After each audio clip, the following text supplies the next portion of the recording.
Hollywood silver screen presenting kingdom Asian of the north.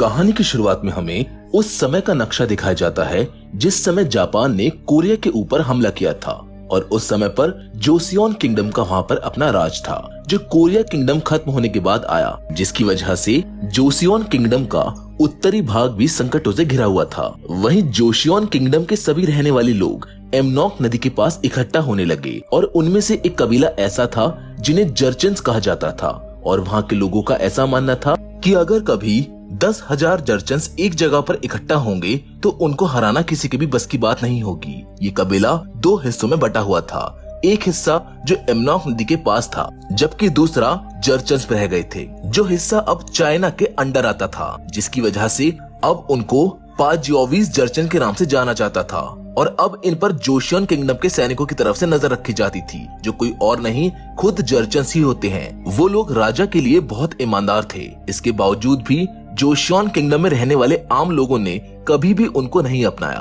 और कहानी की शुरुआत यहीं से होती है जहां हमें एक लड़की को दिखाया जाता है जो एक अंधेरी गुफा में जा रही होती है जिसका नाम आशियन होता है। गुफा की दीवार पर हमें काफी प्राचीन तरह के आर्टवर्क दिखाए जाते हैं जहां पर एक अजीब सा फूल भी बना होता है। उसके बाद जंगल में हमें एक हिरन दिखाया जाता है जो वहाँ पर हरी हरी घास खा रहा होता है। तभी उसको वहाँ पर एक अजीब तरह का फूल दिखाई देता है जिसके पत्ते कुछ अजीब तरीके के होते हैं। वो हिरन उसको खा लेता है और वहाँ से आगे की ओर चला जाता है, लेकिन थोड़ी दूर जाने के बाद हिरन वहीं पर गिर जाता है और तड़प तड़प कर वहीं पर मर जाता है। लेकिन कुछ देर बाद ही उस हिरन की आंखें दोबारा खुलती हैं, मगर अब उसकी आंखें पहले की तरह नॉर्मल नहीं बल्कि पूरी सफेद हो चुकी हैं। अब वो हिरन बहुत ही अजीब तरीके से आगे की ओर चलता है और तभी उसको झाड़ियों की ओर से कुछ आवाजें आने लगती हैं, जिस वजह से उसको बहुत गुस्सा आता है और वो तेजी से भागकर झाड़ियों की ओर चला जाता है। लेकिन तभी उस हिरन को झाड़ियों में छुपा हुआ शेर दबोच लेता है।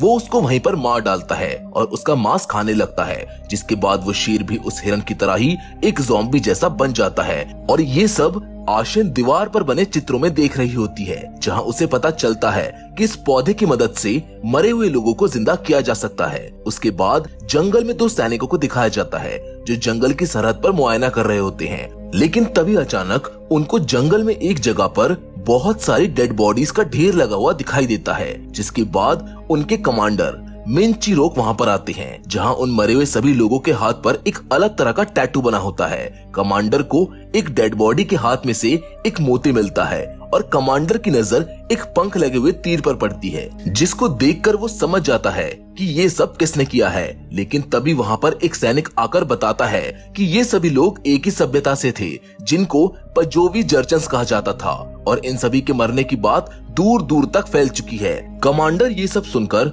उसके सैनिकों को पास के गांव में चलने के लिए बोलता है जहां हमें उस गांव में एक आदमी को मीट काटते हुए दिखाया जाता है जो कि असल में आशियन के डैड होते हैं जिनका नाम टाहब होता है। उससे मीट ले रही औरत का नौकर मीट को उठाकर चल पड़ता है, लेकिन तभी उसका पैर फिसलने की वजह से टाहब को उसको संभालना पड़ता है और ये सब देखकर उस औरत को गुस्सा आ जाता है। वो औरत उसके ऊपर थूक देती है और मीट का टुकड़ा फेंक कर चली जाती है। टाहब उस मीट के टुकड़े को उठाकर अपने सभी आसपास के लोगों के साथ बात करके खाने लगता है, लेकिन उसी समय आशिन वहाँ पर आ जाती है। उसके जूते पर गंदी तरह से कीचड़ लगी होती है। असल में आशिन की माँ की तबीयत काफी खराब होती है और नीची जाति के होने के कारण वहाँ कोई डॉक्टर भी नहीं आता है, तो आशिन अपनी माँ के लिए ही जंगल में एक पौधे को ढूंढने गई होती है जिससे उसकी माँ ठीक हो सके। आशिन के डैड उससे कहते हैं कि तुम मेरे मना करने के बावजूद भी वहाँ क्यों गई। आशिन अपने डैड को बताती है कि जंगल में एक जिंक्सेन नाम का पौधा है जिसके बारे में सभी लोग बात करते रहते हैं क्योंकि उससे मरे हुए लोगों को वापस जिंदा किया जा सकता है। लेकिन तभी उसके डैड बोलते हैं कि जिंक्सेन पौधे को लाना और उसकी तलाश करना कानूनी अपराध है, इसके लिए हम सभी को जेल भी हो सकती है। थोड़ी देर बाद वहाँ पर कमांडर मिनचिरोक आ जाता है जिसको देखकर सभी लोग अपना सर झुका लेते हैं, जिसके बाद हम कमांडर और ताहब को एक अलग ही रूप में देखते हैं जहां ताहब कमांडर को काफी सारे तोहफे देता है ताकि वो उनको यहाँ से निकालकर सिटी में ले जाए। तभी कमांडर उसको बताता है कि 15 पजोवी जर्चन्स जो जंगल की ओर गए थे वो सभी नदी पार करते हुए मारे गए। ताहब घबराते हुए कमांडर से मालूम करता है कि ऐसा कौन कर सकता है।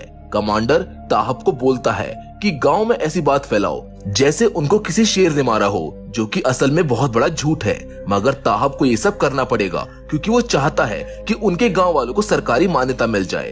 कमांडर उसको ये बोलकर चला जाता है कि तुम्हें बहुत जल्दी वो सब मिल जाएगा जो तुम चाहते हो। जिसके बाद कमांडर मिन चिरोक चो क्लैन के हाईरैक मेंबर चो बियोम से मिलने जाता है। दरअसल चो बियोम ने ही उन 15 पजोवी जर्चन्स को मारा है, इसीलिए कमांडर यहाँ उससे मिलने आया है। जहाँ कमांडर उसको वो मोती देता है जो उनको उन लाशों से मिला था, जो कि चो बियोम की टोपी का ही होता है। जिसके बाद कमांडर मिन चिरोक उससे कहता है, अगर तुम्हारी वजह से दोबारा इस राज्य पर कोई मुसीबत आई तो मैं भूल जाऊंगा कि तुम चो क्लैन के मेंबर हो। ये कहकर वो वहाँ से चला जाता है। फिर कमांडर अपने राज्य पहुँचते हैं, जहाँ पर उन्हीं सब डेड बॉडीज को इकट्ठा किया गया होता है। तभी वहाँ पर एक सिपाही बोलता है कि इन सबके शरीर पर जानवरों के काटने के निशान हैं, लेकिन ये निशान उनके शरीर पर उनके मरने के बाद पड़े हैं, क्योंकि इनको किसी इंसान ने मारा है। जिस पर कमांडर बोलता है कि ये सब बात मैं पहले से ही जानता हूँ, मगर यहाँ पर चिंता करने की बात ये है कि अगर ये बात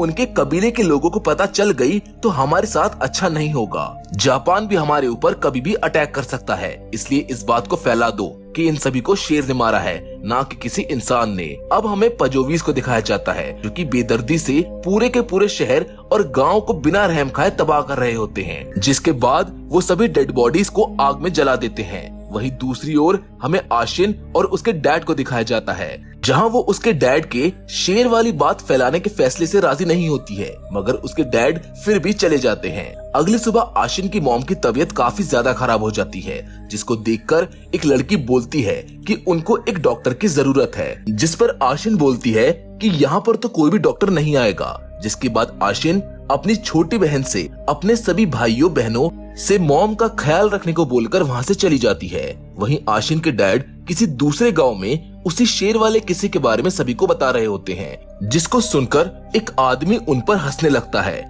और आशिन के डैड से पूछता है कि क्या सच में ये सब सही है। वो ये भी बोलता है कि अगर ये सच नहीं हुआ तो मैं तुम्हें ढूंढकर मार डालूंगा। दरअसल ये आदमी उनके ही ग्रुप का हिस्सा होता है जिनके लोग मारे गए हैं। वहीं दूसरी ओर आशिन फिर से जिंक्सैन पौधे के लिए उसी जंगल में पहुंच जाती है, जहां गुफा में जाने के बाद आशिन दीवार पर बने सभी आर्टवर्क को ध्यान से देखती है। वहाँ पर उसको वो पौधा मिल जाता है, मगर उसी दीवार पर ये भी लिखा होता है कि अगर तुम किसी मरे हुए इंसान को जिंदा करते हो तो तुम्हें इसकी बहुत बड़ी कीमत चुकानी पड़ेगी। वहीं अब कमांडर भी काफी सारे सैनिकों और कुछ गांव वालों को लेके जंगल में उस शेर को मारने आए होते हैं। हालांकि ये सब कमांडर का ही सोचा समझा हुआ एक प्लान होता है। प्लान के अनुसार कुछ गांव वालों को जंगल में भेजेंगे और हम शेर के पैरों के निशान ढूंढेंगे और वहीं हम उन लोगों को मार देंगे। पर उन लोगों के बीच में कुछ पजेवी ग्रुप से भी होते हैं, जिसके बारे में कमांडर को कोई खबर नहीं होती है। तभी वहाँ कुछ लोगों को शेर के पैरों के निशान दिखाई देते हैं, जिस पर वो बोलते हैं कि यहाँ पर कुछ तो गड़बड़ है, क्योंकि शेर को ढोल की आवाज पसंद नहीं है, मगर फिर भी वो हमसे दूर नहीं भाग रहा बल्कि हमारे नजदीक आ रहा है। और तभी उनको शेर के गुर्राने की आवाज आती है और ये सुनकर सभी लोग खामोश हो जाते हैं। उनके सामने शेर आ जाता है और उन सबको एक एक करके मारने लगता है। और ये वही शेर होता है जो हिरन का मांस खा के उसके जैसा ज़ॉम्बी बन गया था, जिसको देखकर कमांडर अपने सभी शिकारियों को पीछे की ओर जाने को बोलता है और कहता है कि यहाँ से हम सब संभाल लेंगे। तभी वहाँ के कुछ लोग पीछे की ओर चले जाते हैं, लेकिन पजेवी ग्रुप के लोग इसके विपरीत आगे की ओर बढ़ जाते हैं, जहाँ कमांडर भी शेर का पीछा करते हुए घास के मैदान में पहुंच जाता है और पजेवी ग्रुप के लोग भी वहां पर पहुंच जाते हैं। जिस पर कमांडर उनको मना करता है, लेकिन वो लोग कमांडर की बात को इग्नोर करके तेजी से आगे की ओर बढ़ते हैं और इसी बीच शेर वहां पर आ जाता है, जो उन लोगों पर हमला कर देता है। लेकिन कमांडर शेर के ऊपर अपना भाला फेंककर उसको मार डालते हैं, जिसके बाद एक पजेवी सिपाही शेर के पेट को फाड़ देता है और उसके अंदर से लाल नहीं बल्कि काला खून निकलता है, जिससे पता चलता है कि वो तो पहले से ही मरा हुआ था। जिस पर वो सिपाही बोलता है कि हमें पता चला था कि हमारे लोगों को शेर ने मारा था, तो फिर उनकी हड्डियां इसके पेट से क्यों नहीं निकली। जिसके बाद कमांडर उनको बता ही देता है कि तुम्हारे कुछ लोग हमारे एरिया में आ गए थे, पर सिर्फ इसलिए ही तुम हमको दोषी नहीं मान सकते हो। लेकिन वो सिपाही हम इसका बदला जरूर लेंगे बोलकर वहाँ से चला जाता है। जिसके बाद अब हमें आशिन को दिखाया जाता है जो कि फूल को अपने साथ घर लेकर आ रही होती है, जहाँ रास्ते में उसको पजेवी ग्रुप का एक सैनिक मरा हुआ दिखाई देता है जिसको एक पंख लगे हुए तीर से मारा गया होता है। उधर दूसरी ओर आशिन की बहन को हम देखते हैं जो उसका इंतजार कर रही होती है, और जैसे ही वो बाहर जाकर देखती है तो उसको कुछ तीर आसमान से आते हुए दिखाई देते हैं, जिसका मतलब ये है कि पजेवी ग्रुप ने उनके गांव पर हमला कर दिया है। वो सभी लोगों को बड़ी ही बेरहमी से मार डालते हैं, जिसमें आशिन का परिवार भी होता है। और जब आशिन अपने गांव पहुंचती है तो वो देखती है कि उसका पूरा गांव बुरी तरह से तबाह हो चुका है, और एक जगह पर कुछ गांव वाले और उसके परिवार वालों को मारकर टांगा होता है, जिसको देखकर आशिन बहुत ज्यादा घबरा जाती है। जिसके बाद वो कमांडर के पास दूसरे राज्य में पहुंचती है और मालूम करती है कि मेरे परिवार और गांव वालों पर पजेवी ग्रुप के लोगों ने हमला क्यों किया। आशिन कमांडर से उसके लोगों का बदला लेने के लिए बोलती है, जिस पर कमांडर उससे बोलते हैं कि हमें तुम्हारा ख्याल रखना होगा, और फिर वो आशिन को एक तबेले में रहने के लिए भेज देते हैं, जिसकी हालत बिल्कुल भी ठीक नहीं होती है। रात में ठंडी हवाओं की वजह से वो पूरी रात सो भी नहीं पाती है। वो पूरी रात जो उसके साथ हुआ वही सोच सोच कर रोती रहती है और उनसे अपना बदला लेने के बारे में सोचती है। अगले दिन अब हम देखते हैं कि वो अब उस तबेले में रहने वाले जानवरों की देखभाल भी करती है, सभी सैनिकों के कपड़े धोती है, जिन सब के बाद वो हर दिन तीर चलाने की प्रैक्टिस करती है। जहां एक दिन वो एक हिरन का पीछा करती है, लेकिन तभी उसके ऊपर एक जंगली सुअर हमला कर देता है। उससे बचने के लिए आशिन वहां पर एक पेड़ पर चढ़कर सुअर पर हमला करती है। तभी हमें दिखाया जाता है कि अब वो बड़ी हो गई है, और फिर हम उसको अपने तबेले में वापस जाते हुए देखते हैं, जहां एक सैनिक आकर उससे बदतमीजी करने लगता है, लेकिन तभी वो उसके गले पर चाकू रख देती है और उससे वहां से जाने के लिए बोलती है, जिस पर वो सैनिक उससे बोलता है कि तुम अब नहीं बचोगी, तुमने एक सिपाही को मारने की कोशिश की है। ये बोलकर वो वहां से चला जाता है। जिसके बाद हम फिर से आशिन को हर रोज की तरह जंगल में अपने तीर चलाने की प्रैक्टिस करते हुए देखते हैं। जिसके बाद वो पजेवी जर्चन्स पर नजर रखने के लिए नाव से सवार होकर पजेवीज के इलाके में पहुंच जाती है। दरअसल जब जापान जोशियोन पर हमला करने वाला था, तब कमांडर ने आशिन को पजेवी जर्चन्स पर नजर रखने को कहा था। अब आशिन उस कबीले में जाकर नजर रखते हुए एक तबेले में घुस जाती है, जहां वो सामने एक सिपाही को किसी आदमी पर अत्याचार करते हुए देखती है, जहां वो सिपाही उसका मुंह खोलने के लिए बोल रहा होता है। जिसके बाद वो सैनिक उस आदमी के मुंह में खाना डालकर वहां से चला जाता है। जब आशिन उस आदमी को करीब से जाकर देखती है तो वो कोई और नहीं बल्कि आशिन के डैड होते हैं, जिनके हाथ पैर कट चुके हैं, लेकिन अभी भी वो जिंदा हैं। दरअसल पजेवी लोगों ने किसी और की लाश पर उसके डैड का लॉकेट लटका दिया था, और वो उसके डैड को अपने साथ ले आए थे क्योंकि उन्होंने उनको धोखा दिया था। आशिन के डैड को बहुत बुरी तरह से टॉर्चर किया होता है। आशिन अपने डैड की ये हालत देखकर रोने लगती है। फिर वो उनको जंजीरों से छुड़ाने की कोशिश करती है, लेकिन तभी उसके डैड खुद को मारने के लिए आशिन से भीख मांगते हैं, और ना चाहते हुए भी मजबूर होकर आशिन को अपने डैड को मारना पड़ता है। जिसके बाद वो उस कैंप को आग लगाकर वहाँ से निकल जाती है। अब वो वापस अपने एरिया में आ चुकी होती है, जहाँ वो देखती है कि चोब्योम अपने सैनिकों के साथ जंग पर जा रहा होता है, और तभी उसकी नजर उनके तीर पर पड़ती है। ये देखकर उसको याद आता है कि ये तीर उसने पहले भी देखा है।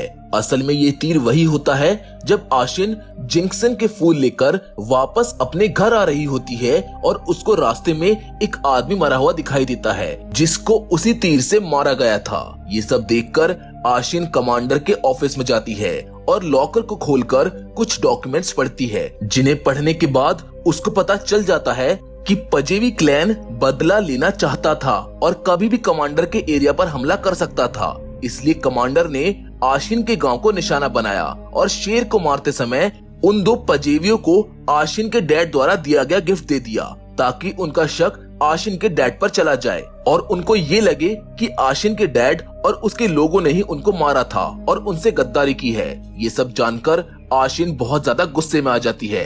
अब आशिन अपने तबेले में दोबारा पहुंचती है, जहां पर उसे वही सैनिक दोबारा आते हुए दिखता है जो आशिन को ब्लैकमेल कर रहा होता है। ये देखकर आशिन उसको ही अपना पहला शिकार बनाती है और उसको मार डालती है, जिसके बाद आशिन उस फूल का इस्तेमाल करके उसको दोबारा जिंदा कर देती है, जिससे वो जिंदा होकर एक आदमखोर राक्षस यानी कि एक ज़ॉम्बी में बदल जाता है।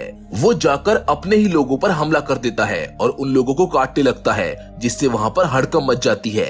आशिन सबको एक एक करके मारकर उन सभी को दोबारा जिंदा कर देती है, जिसके बाद ये लोग एक दूसरे को ही खाने लगते हैं। तभी कमांडर का सलाहकार एक मरे हुए इंसान को देखता है, जिसके पास से उसको वो फूल मिलता है, जिसको देखकर वो समझ जाता है कि कुछ तो गड़बड़ है। तभी मरा हुआ वो इंसान जिंदा हो जाता है, लेकिन सलाहकार वहाँ से बचकर भाग जाता है, जहाँ वो लोग भागते भागते एक घर में घुसने की कोशिश करते हैं। पर तभी वहाँ पर एक तीर आकर लगता है और जब सलाहकार ऊपर की ओर देखता है तो उसको वहाँ पर आशिन खड़ी हुई दिखती है। आशिन उसको भी तीर से मार देती है, जिसके बाद जितने भी बचे हुए सैनिक होते हैं आशिन सबको एक एक करके मार डालती है। लेकिन तभी एक सैनिक आशिन से हेल्प मांगता है, मगर आशिन उसके हाथ पर एक तीर मारती है, जिससे वो वहीं पर लटक जाता है और चिल्लाने लगता है। उसकी आवाज सुनकर सारे ज़ॉम्बी उस पर हमला करने आते हैं। जब सारे ज़ॉम्बी उसको खाने के लिए नीचे इकट्ठा होते हैं, तभी आशिन उन सभी पर शराब डालकर आग लगा देती है। अब अगली सुबह आशिन एक घर में जाती है, जहाँ पर आशिन ने एक आदमी को बांध रखा होता है, जो उससे अपनी जान की भीख मांगता है। आशिन उस इंसान को एक बोरी में बंद करके घसीटते हुए अपने गांव की ओर ले जाती है, जहाँ पर उसको अपने सभी लोग दिखाई देते हैं। और जब वो अपने घर के अंदर जाती है तो वहाँ पर उसको उसका पूरा परिवार दिखाई देता है। वहाँ पर एक मरा हुआ हिरन भी होता है, पर ये सब बस उसकी इमेजिनेशन होती है, क्योंकि असल में तो वो जगह वीरान पड़ी होती है। तभी आशिन बोलती है कि आप सबने आज भी खाना नहीं खाया है, मैंने तुम सबको खाना खाने के लिए बोला था ना।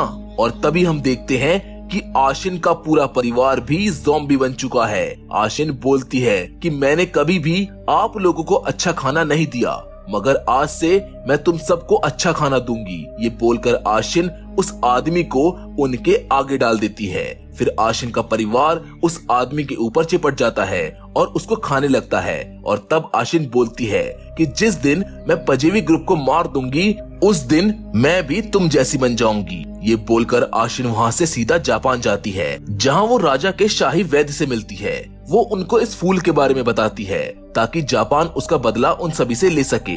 तभी शाही वैद्य उससे मालूम करता है कि क्या ये पौधा सच में मुर्दों को जिंदा कर सकता है, जिस पर आशिन उनको बताती है कि हाँ, ये मुर्दों को जिंदा कर सकता है, मगर बॉडी के सड़ने से पहले आपको इस पौधे को पीसकर एक सुई पर डालकर उस बॉडी के सर पर एक घाव करके उसके सर पर रखने से वो मरा हुआ इंसान कुछ समय में जिंदा हो जाएगा। जिसके बाद लास्ट सीन में आशिन एक खाली मैदान में खड़ी होती है, जहाँ उसके सामने कुछ लोग घोड़े पर सवार होकर आ रहे होते हैं, जो कि असल में पजेवी जर्चन्स होते हैं, जिनको देखकर आशिन तीर निकालती है और शूट कर देती है। जिसके साथ ये स्पेशल एपिसोड यहाँ पर खत्म हो जाता है। हम उम्मीद करते हैं कि आशिन की ये कहानी आपको पसंद आई होगी। फिलहाल तो आज की वीडियो में बस इतना ही, लेकिन अगर आप ऐसा और भी कंटेंट देखना चाहते हैं तो आप हमें कमेंट बॉक्स में कमेंट करके ऐसी और भी इंटरेस्टिंग कहानियां सजेस्ट कर सकते हैं। हम कोशिश करेंगे उनमें से बेस्ट कहानी पर वीडियो बनाने की। और हमेशा की तरह आज की वीडियो को हम यहीं पर खत्म करते हैं, लेकिन हम फिर से जरूर मिलेंगे आपसे, और वो भी एक और नई इंटरेस्टिंग कहानी के साथ। पर तब तक के लिए धन्यवाद।